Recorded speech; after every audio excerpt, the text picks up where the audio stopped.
How English begin, English की शुरुआत कैसे हुई। Very very important to start. अगर अंग्रेजी के बारे में हम लोग जानना चाहते हैं कि इंग्लिश लैंग्वेज की शुरुआत कहाँ से हुई, कैसे हुई, तो इसको समझना होगा। ये स्टोरी ऑफ इंग्लिश में चैप्टर पहला है। The English language is much younger than Sanskrit, Persian, Greek, Latin and any other great classical language of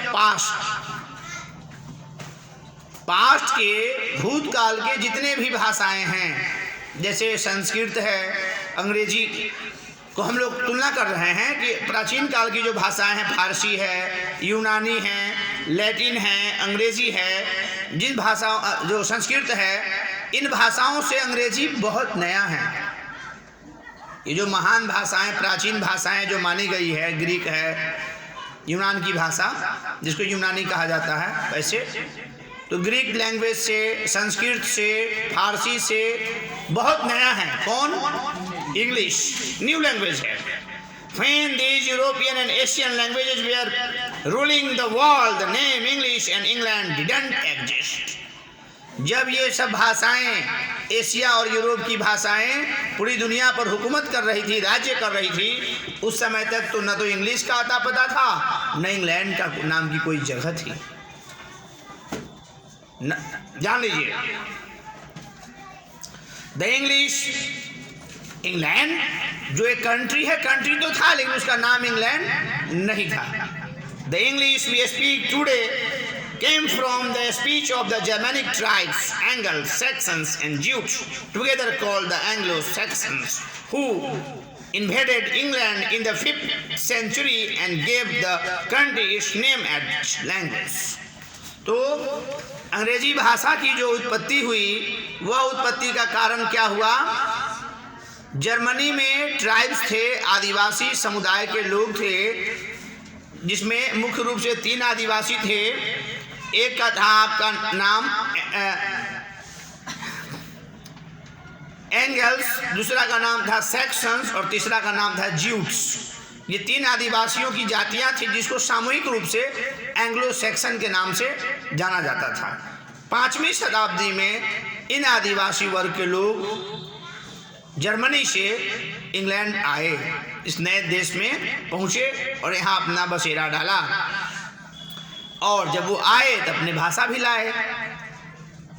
the Anglo Saxons were Germanic people who lived in north and west Europe, present day Denmark, Germany and Holland. अगर आज के date में हम लोग अगर पता करें कि ये एंग्लो सैक्सन वाले जो लोग हैं वो कौन से लोग हैं, तो ये एंग्लो सैक्सन भाषा को जो मानने वाले, बोलने वाले जो लोग थे, वो आज के समय में जर्मनी, डेनमार्क और हॉलैंड जैसे जो देश हैं, उस देश के ही निवासी थे।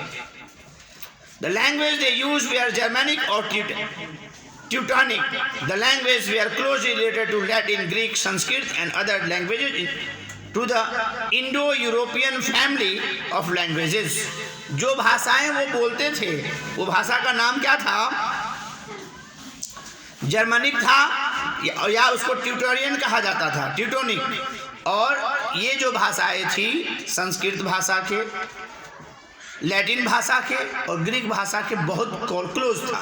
इंडो यूरोपियन भाषा परिवार होता है एक भाषा में, जब आगे आप लोग और भी जाप पढ़ेंगे तो एक भाषा परिवार आता है। तो ये इंडो यूरोपियन फैमिली की भाषा से मिलती जुलती भाषा थी। तब ना हम लोग आज देखते हैं कि हिंदी के बहुत सारे वर्ड अंग्रेजी में मिलते हैं, अंग्रेजी के बहुत सारे वर्ड संस्कृत में मिलते हैं। इंडस, इंदु, सिंधु, जो इंडस रिवर है, सिंधु नदी, इंडस से सिंधु बना, सिंधु का इंडस कर दिया। तो ये लैंग्वेज भी आपस में कहीं कहीं टकराते रहते हैं। दो Germanic English belongs to the ancient Indo European family of languages.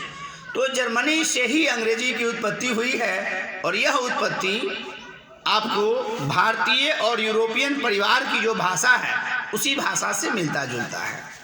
Bharat की प्राचीन भाषा संस्कृत है, लैटिन भाषा है, ग्रीक भाषा है, बाल्टो स्लैविक भाषा है, पर्शियन है, फारसी है। इन सारी भाषाओं से मिलकर के ही अंग्रेजी बना है। अंग्रेजी कोई बिल्कुल फ्रेश लैंग्वेज इंग्लिश नहीं है। ये बहुत सारे लैंग्वेजों का एक मिश्रण है, just like Hindi. Hindi is a mixture of several languages, specially at present. आज की हिंदी में तो सबसे ज़्यादा जो वर्ड है वो मिला हुआ वो तो इंग्लिश है। लोग एक हिंदी के लाइन में 2 या 3 वर्ड इंग्लिश बोलते हैं ना।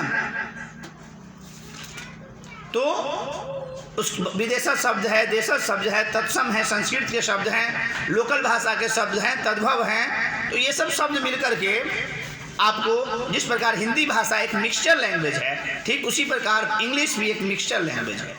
इसकी शुरुआत भी कई भाषाओं के मिलने से ही हुआ है। वैसे स्पेशली इसका बेसिक जो पॉइंट है, स्टार्टिंग एंग्लो सेक्सन जो ट्राइब लोग थे वही भाषा है। उसमें टाइम टू टाइम रिफॉर्मेशन होता रहा, सुधार होता रहा, मॉडिफिकेशन होता रहा, नए वर्ड जुड़ते चले गए और इस रूप तक आकर के पहुंचा है।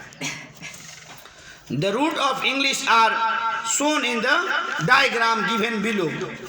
डायग्राम में, बुक में इसका दे रखा है कि किस प्रकार ये भाषा, ये आपको एंग्लो सेक्सन भाषा से अंग्रेजी में दूसरे तीसरे सब लैंग्वेज की भाषा किस प्रकार आए और किस प्रकार इंग्लिश की उत्पत्ति हुई। The Germanic inventors where called sections by the native of England. जब वे लोग इंग्लैंड पहुंचे तो इंग्लैंड के जो मूल निवासी थे वहाँ के, उन लोगों ने उनको क्या कहा, सेक्शन नाम से पुकारना शुरू कर दिया। The Saxons on the other hand called the native of England Welsh of foreigners. Saxon भाषा का मतलब होता है इंग्लैंड में विदेशी, बाहरी, जो बाहर से आकर के बसे हुए जो लोग हैं। They however began to call their languages English. और बाद में उसी की भाषा को लोग अंग्रेजी के नाम से जानने लगे। This word was derived from the name Anglo old English Engle. तो एंगल वर्ड से, एंजल वर्ड से ही एंग्लो सेक्सन बना, जो अंग्रेजी का पुराना नाम है। Old name of English is Anglo Saxon या Anglo Celtic. The country was given the name Anglician or Anglican, that is the race of the angels. उस देश का नाम पड़ा Anglician. From about AD 1000 the name England on the angel come into place of Anglian, और 1000 ईस्वी के आसपास उस देश का नाम एंगेलियन के बदले में, एंगेल्सियन के बदले में क्या पड़ गया, इंग्लैंड रखा गया। वो भी एंग्लो शब्द से ही उत्पन्न है। This both the name of the country England and the language English are not native to English. और ये जो 2 वर्ड है, इंग्लैंड है या इंग्लिश नाम है, ये दोनों इंग्लैंड से जुड़ा हुआ, अंग्रेजी से जुड़े हुए तत्व नहीं हैं। ये एंग्लो सेक्सन के एंजल वर्ड से लिए गए वर्ड हैं। तो हम लोगों ने आज पढ़ा है कि अंग्रेजी की उत्पत्ति कैसे हुई। अंग्रेजी की उत्पत्ति जनजाति की भाषा एंग्लो सेक्शंस, एंग्लो सेल्टिक से हुई है, जो प्राचीन भाषा है, आदिवासियों की भाषा, ट्राइब लोगों की भाषा। कहाँ के, जर्मनी के। वो जर्मनी के वो ट्राइब जा कर के इंग्लैंड में बस गए और अपना भाषा बोलना शुरू कर दिया, और वही भाषा धीरे धीरे उस देश में फैल गई, और उसी के नाम पर उस देश का नाम इंग्लैंड पड़ा, और उस भाषा का नाम बाद में एंग्लो सेक्शन से चेंज होकर के इंग्लिश हो गया, जो आज हम लोग इंग्लिश के नाम से जानते हैं, या जो अंग्रेजी हम लोग आज पढ़ रहे हैं।